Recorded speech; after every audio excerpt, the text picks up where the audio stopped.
right, today's episode, what I'm pretty much doing is I came to the property to mow, get some mowing knocked out, right?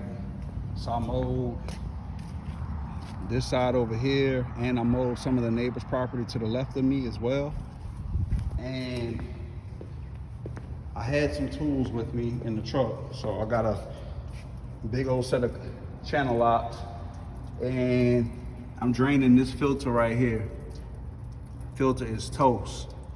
You see how it's breaking off? The actual filter, the housing around the filter itself is coming off.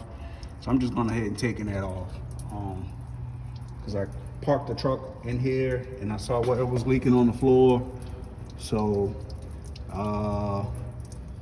essentially that's what I'm doing right now. So I got the big old, what is it? Yeah, channel locks, and turned it counterclockwise to loosen it up, to get it off of there. So, just 1 second.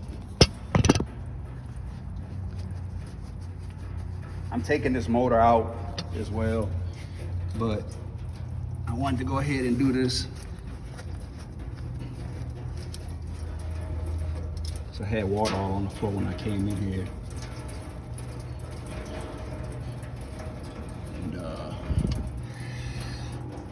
I don't have a part number to that filter or anything like that, but I'm gonna end up having to get it.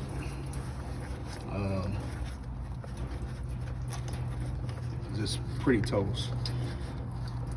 Right next to it is an oil filter. I'm sure this one. Ooh, I got it out.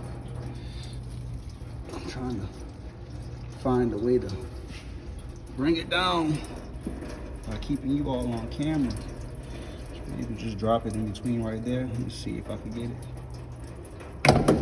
There we go.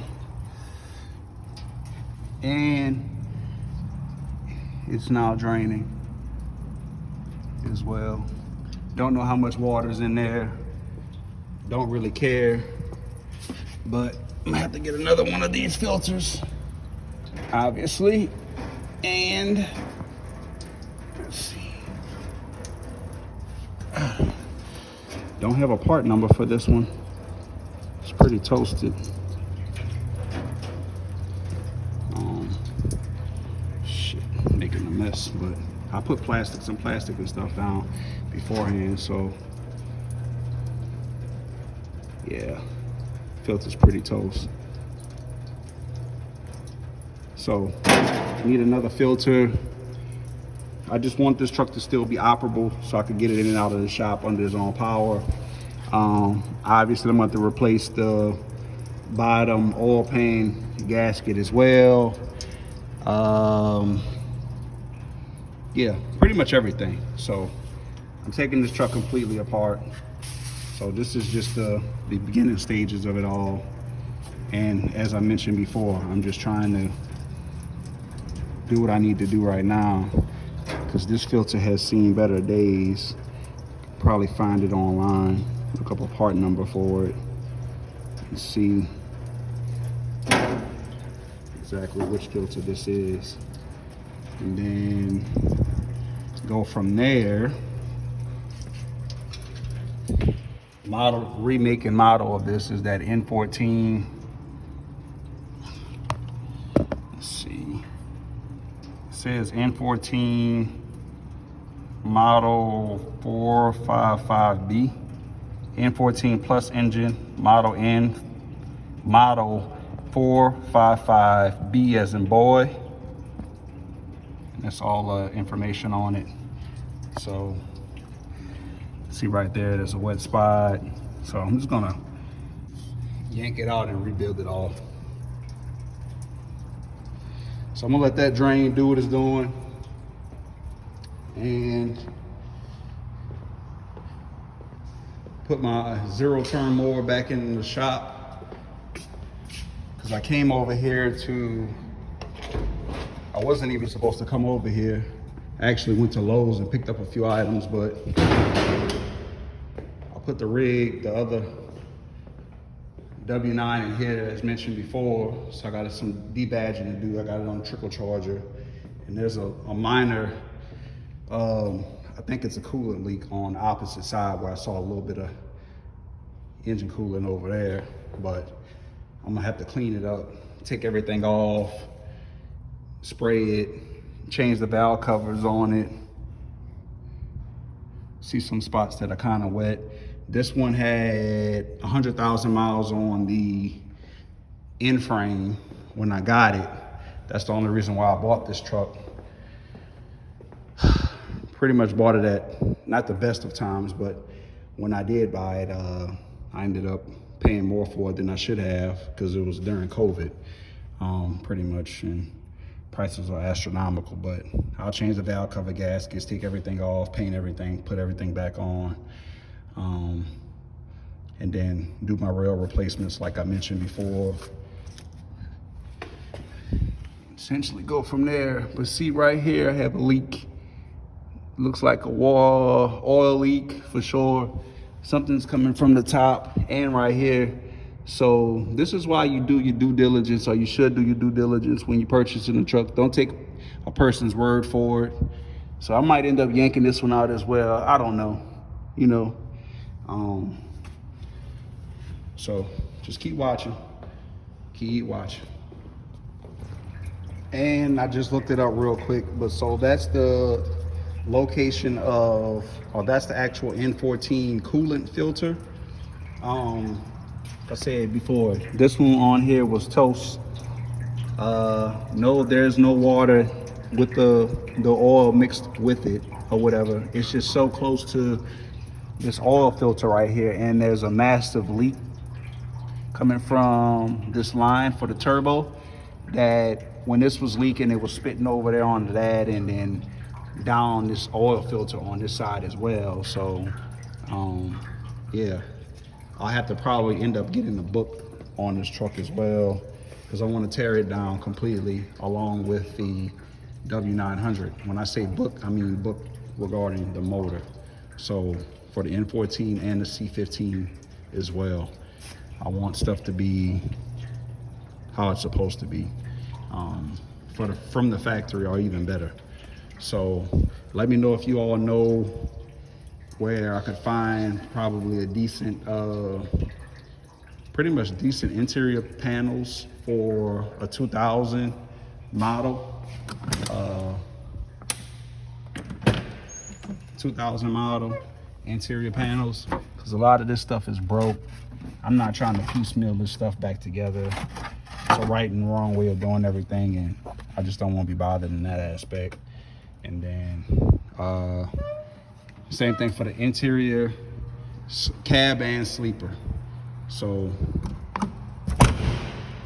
I could end up sourcing some parts for it as well. I don't know what that was, but whatever. So yeah, I'll go from there. Oh, there, here it is, whatever that is. Whatever it is broke. So yeah, coolant filter for N14. So I'll buy a replacement one of those, clean that up, make sure I fill everything back up like it's supposed to be, with the actual coolant, and essentially go from there. I'll replace the plastic under here as well, because I don't want it to stain up the concrete, which I don't want it to stain up the concrete like it already has, which is fine. I mean, it's a shop floor, so stuff happens. And like I said, that oil leak that's on this side as well is coming from the bottom oil pan gasket. It's the bottom oil pan gasket. Clean up this wires and stuff. Like, this is supposed to go to something, goes to nothing. It's just wrapped around, and oil leak right there. These are, I believe, the hoses for the heater hoses, maybe 2 lines. So yeah, one's going evap. So gotta figure out where that is actually supposed to terminate at. Figure that out. Go from there. So I don't see a spot for it. Just see them tied off right here. So yeah, just keep watching. I'm pretty sure I'm within the vicinity of the area, but anyway, keep watching. Be sure to like, comment, and subscribe. And until next time, peace. And I will say this as well, people. I learn by doing, right? I learn by actually doing. So there's more than one way of doing everything, right? So it's all about what works for you. Figuring out what works for you.